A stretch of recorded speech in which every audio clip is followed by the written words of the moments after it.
Welcome back, everybody, into the Sideline Scoop with Sirles, with Jeremiah Sirles. I'm Jessica Coody, and another bye week. It seems like we just got off of a bye week, and here we are. We wrapped up another one.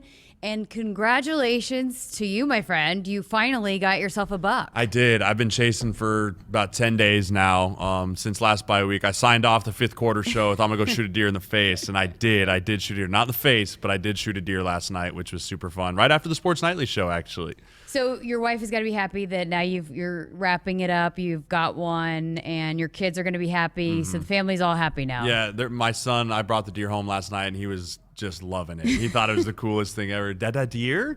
And then he was like, eat deer? I was like, yes, we eat the deer, son. We Has eat there ever the been deer. a prouder moment? Oh, maybe when he was holding up two mallards like this, but just getting him started early in hunting. My dad did it with me, and it's just, I have some of my best memories hunting with my dad. And so getting excited to share some of those with him and hopefully my daughter one day too. It's amazing both of them like the deer meat too. Oh, yeah. I mean, if you start them early on it, they don't know any different, right? I mean, my wife never grew up on it. She's from California. I mean, they don't kill deer out there unless you're in Northern California. And so she just, it's new to her. But if you just grow kids on deer meat, they don't know any better. And honestly, I like deer and elk meat better than beef. Wow. Does she like it now? She's growing. It's growing on her. I have to cook it like really the right way. And so I'm going to get a bunch of those sticks made. I'm going to get a bunch of like jerky made because she likes that stuff. By the way, if you're listening and you have a good meat locker that you suggest here in eastern Nebraska, tweet me, let me know, because I don't know where to take this deer. Because that will last you how long? Hopefully, it'll last me most of the year. Yeah. I'll probably try and kill another one, too, get it stocked up on meat. So Nice. you can never have too much deer meat around. All right, so what's this like? Is this normal to have like these bye weeks so close together for a player? It's weird. I don't know how I'd feel. I was thinking about that myself. I was like, man, you go 8 weeks of just a grind session, and then you get a week off, and then it's like, okay, gear yourself back up, and then 2 weeks later, you're like, okay, time off, and then gear yourself back up again. Trying to gear yourself up twice in a season's hard. I think that's as much as the rest is good, your body kind of sometimes gets into this like, oh, it's over mode. Like, and you kind of start to let yourself down, and body starts kind of going to recovery instead of trying to keep that elite performance level. And then to have to build yourself back up to that for a third time, I mean, do it at the beginning of the season, after the first bye week, after the second bye week, is really hard on the psyche and the emotions of a body. And so I think that's going to be one of the harder things that are coming out of this bye week, especially after the emotional stuff that's gone on the last week. Yeah, I was going to ask you, obviously we didn't have a podcast last week. You filled in for me on Sports Nightly, so those listeners got to hear it. But for the podcast listeners, just your first reaction to Trev and putting out a statement that, moving forward with Scott, contract restructuring, but that, kind of putting out that vote of confidence that, hey, this is our guy moving forward. I thought it was really well done by Trev. I think he nailed it in the way that it needed to be done. He even said it in his press, Scott put skin in the game. And anytime any competitor that's ever competed at any level at one point in time has had to bet on themselves. At one point in time, had to say, hey, maybe this isn't the greatest situation for me initially, but if I go make the most out of the situation, it could really pay off for me in the future. And there's a little risk in that, and it puts you a little in an uncomfortable spot. And Scott put his neck out there. He's like, hey, I'll take $1 million off. Hey, I'll take a half a buyout. I believe in myself and the staff that I'm going to put together to be able to right this ship. And those 4 coaches that got let go were amazing individuals, great men. I mean, I was actually really close with Greg Austin and sad to see him go. I thought he's a tremendous coach, and I don't have any doubt he'll be picked up somewhere very soon, coaching offensive line. And same with all those guys. I think they're all good coaches. But sometimes you just need a little spark. You just need a little change and a little different potion in the ointment, right? And that might be the difference. And so I think Scott noticed that. I think Trev noticed that. And we're moving forward, and I'm excited to hear who these new hires are whenever we might get a chance to hear them. One thing that I've had a lot of people, because I didn't grow up here, but a lot of people have said that, Scott's a baller. And, when he was a player and his back's against the wall, he found ways to win. And so that, now that, hey, it's time to win, and I think he knows that. He's the first to tell you that. Yeah, and I know people hate this, but we're close. Like I know people are tired of hearing that. Shoot, I'm tired of hearing that. But I can honestly tell you from an analyst point, from a former player who played at the highest level, like when I watch this football team, we are closer than we have been in every year for the last 4 years. We're close. We're 1 or 2 pieces missing away. We're 1 or 2 execution errors. And I know that sounds like the old song and dance, but those games that we lost in years 2, 3, 1, 2, and 3 with Scott were to Akron or to Troy or Colorado, right? I mean, we're talking about one-score games against Ohio State, Michigan State, Oklahoma. One play games, the outcome's different. And so, though the jump hasn't been drastic, it's been marked improvement. It's been, as I say on the golf course, forward progress, right? It's not always where you want it to be, but as long as the ball's moving forward, we're going the right way. And it's been slower than most like, but I think that Trev's seen that because he, again, former player, played in the NFL. He sees the progress being made too. And I think he doesn't want to burn the whole thing down and start over while he does see progress still being put in the right direction. Absolutely. I mean, I know it's emotional and it's a business. Unfortunately, that's what, talking with a couple of the players, it was heartbreaking. But again, it's kind of the nature of what you sign up for getting into this. But yeah, those 4 guys were awesome. Were so great to me since I've been here and gotten to know them a little bit. But if you're a player going through this, situation and you're trying to prepare for 2 big games, 2 rivalry games, what's the process like? I mean, did you ever go through that, or how would you guess that these players are handling this? Yeah, I mean, so I luckily was never really had to go through something like this, and I think the biggest thing right now is our leaders got to be really good. I mean, I'm looking at guys like Austin Allen, Taylor Britt. I mean, even on the defensive side of the ball, like those guys have influence in the locker room over young players, and to get yourself to a point where you're almost coaches in the room. I mean, regardless of age, but I mean, if you've played a lot of football here, you're going to be looked at from those young guys as help me, lead me, show me the way, without our voice that we've had steady for the last year, 2 years, 3 years for some of these guys, right? And maybe that's not as big right now, but where that's going to be huge is during the game. Right. When things go south during a game, and they always do, things ebb and flow in a game. There's highs and there's lows. It's just the nature of a football game. When you come to the sideline, and you're used to having Greg Austin stand in front of you and break things down of what went wrong, what went right, what we want to get to in the run game, what happened in the pass protection game, here's our next place. Like, that's a constant voice that is now gone. And who fills that role is going to be whoever steps in there. And I have no doubt that those coaches can do well. But it's going to be really important that once those coaches walk away to go game plan and talk with the coaches, that those leaders step in and really reiterate and really try and continue to show the path of how things need to get done and how we need to pull ourselves out of a funk or continue on the good things we go. But emotionally, it's going to be really challenging for a lot of these guys on Saturday.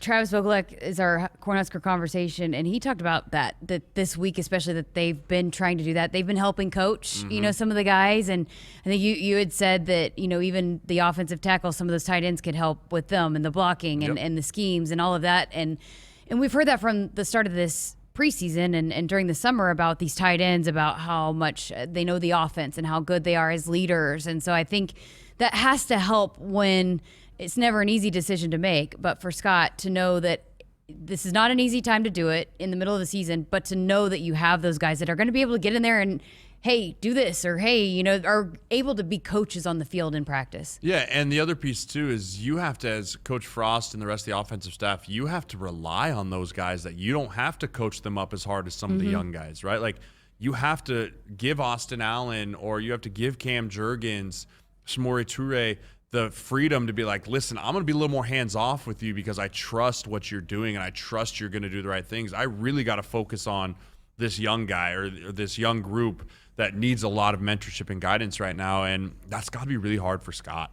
I mean, I saw Scott at Monday. That dude is burning the candles at both ends. If you really think about what he's going through, man, trying to find 4 new coaches, including an offensive coordinator that he says he's going to hand the keys to the car over to, right? That's not easy. He's trying to recruit guys, saying, hey, everything here is okay. Like, still come, be part of the solution.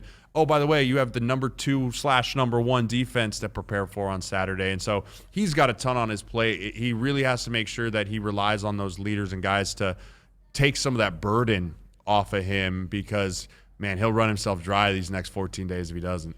All right, let's get into this week. And, again, not the outcome, not the record that this team expected to have going into this week. Even still, it's 2 rivalry games. That's what, Travis was saying. He's like, we consider these rivalry games, and you got to get up for those, right? So if there are fans or people from the outside doubting how, fired up that this team is to play in these 2 games, I think you're thinking wrong. Yeah, I don't know. They've never given me a reason to think that they won't get up for these big games. I don't make decisions on what I feel. I make decisions on what I've seen. And what I've seen from this team, and good or bad or ugly, what it is, they played up to whatever game it is, right? If it's kind of cold and slow in Minnesota, we play kind of cold and slow in Minnesota. If it's rocking and rolling against Ohio State and Michigan, we're rocking and rolling and trying to hit on all cylinders, especially on the defensive side of the ball. And so I have no doubt that they're going to be ready to play this game. My biggest thing for this game, Jessica, is when things happen in this game, how much will and emotion do these guys have left in the tank to weather the storm? Because when you go on the road to a hostile environment, to a team that's competing for the West, right? A team that really wants to win the division, they're going to be fired up. The first quarter is a storm on the road. You got to weather the storm. You got to find a way to break out of that kind of craziness and then find your way into the game. I worry a little bit about this team's will and fight tank and where it's at with the way that this season's been gone, and especially with that last week with coaches getting moved and question marks and all that. It could be really good, or it could be really bad in the way that they use that. You know what I mean?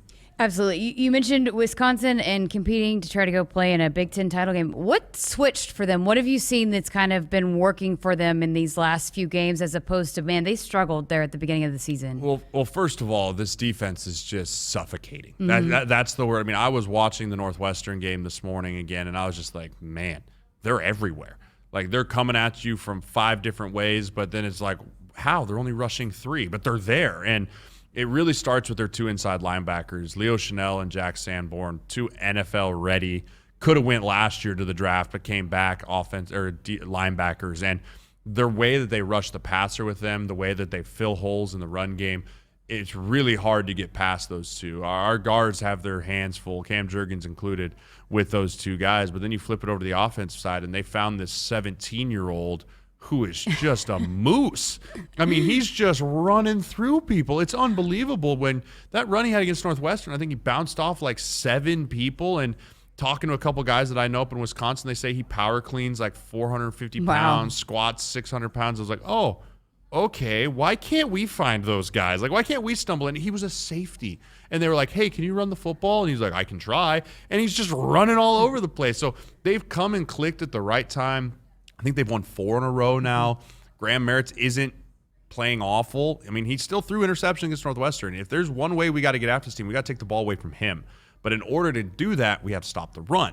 And so if there was ever a game that was more make a team one-dimensional than Wisconsin, I'd be a liar, because you have to take the run away from them to make Graham Merritt try and throw this thing around the field. Yeah, so you mentioned the Wisconsin defense, and you said this the other night on Sports Nightly, how it's on every statistic, and it's like Georgia, Wisconsin, Georgia, Wisconsin, on every single defensive statistic and category in the leaders in the country.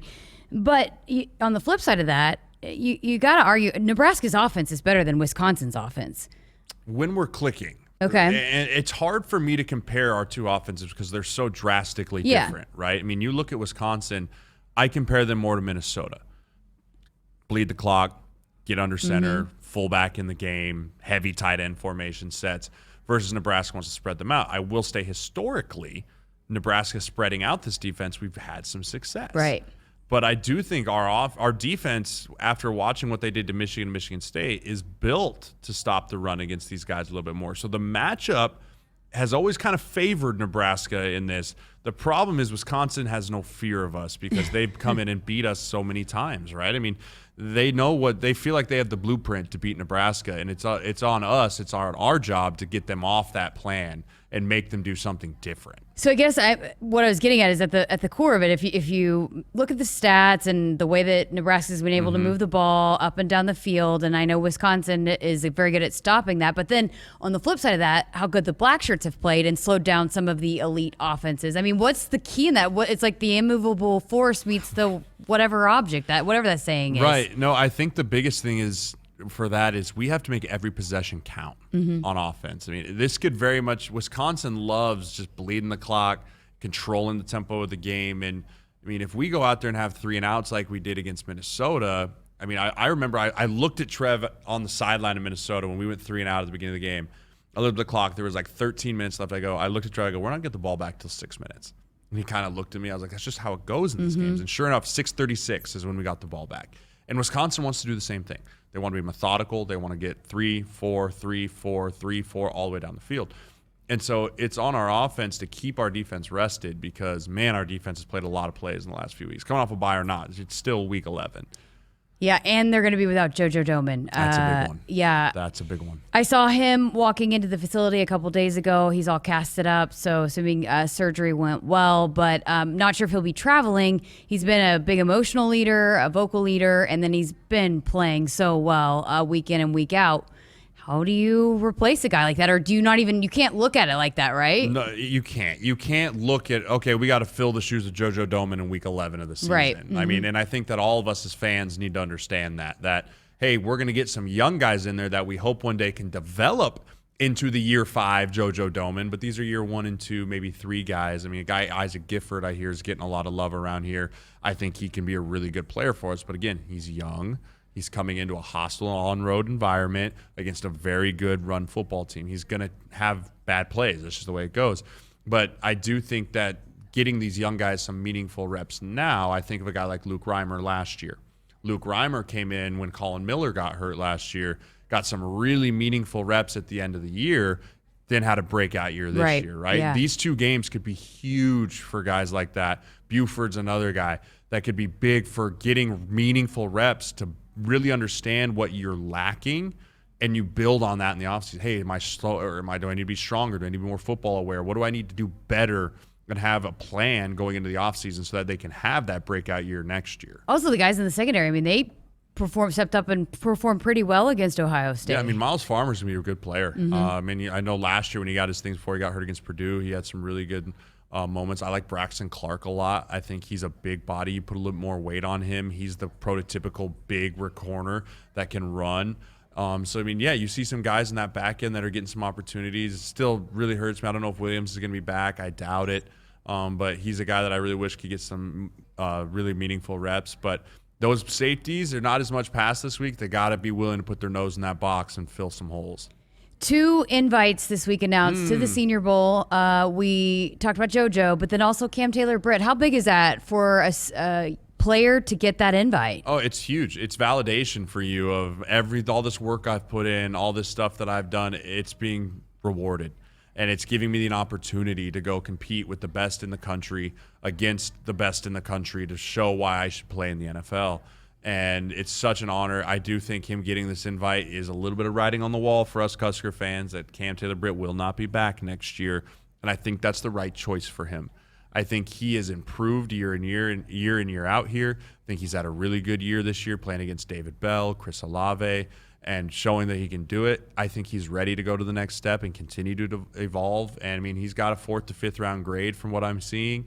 And I think that, I mean, anytime you have that, you got to go. I mean, that's a lot of money to get left on the table if you don't. So, trophy games. You played in the Big 12 before the Big 10. What was your take on all the trophy games as a player? It was stupid initially.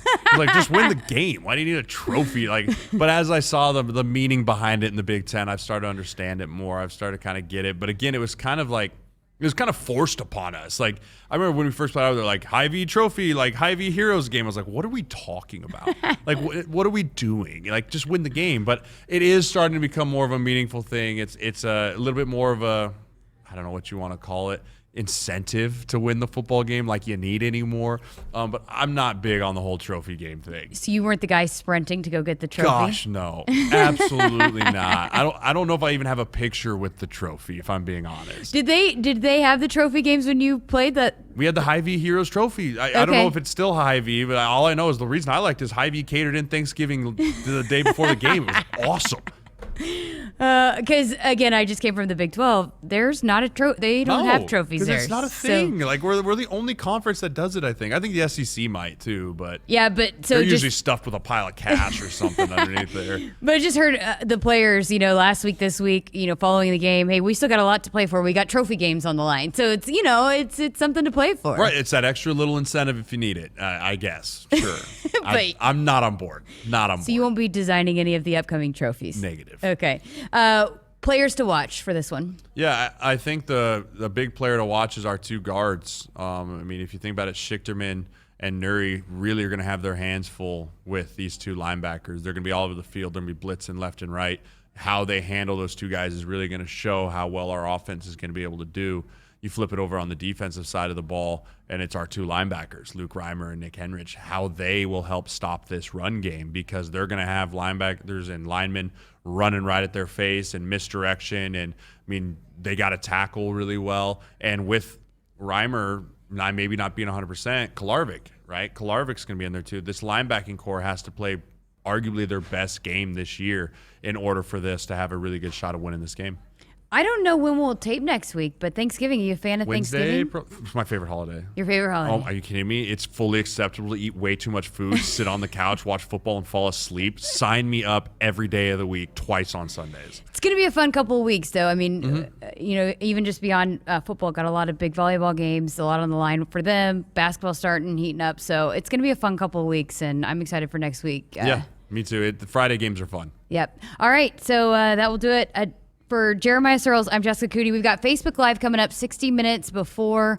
I will not be in Wisconsin this week. So you'll be having to... Too cold for you. I'll be on Facebook Live, but I just won't be there with you. So we will still continue to bring that to you. Warm-ups leading up to kickoff, 60 minutes out of this one. And then, of course, Jeremiah will be on the call on this one with the Huskers Radio Network. All right, that will do it. Quick turnaround, because we'll do it again next week. Absolutely. Go Big Red.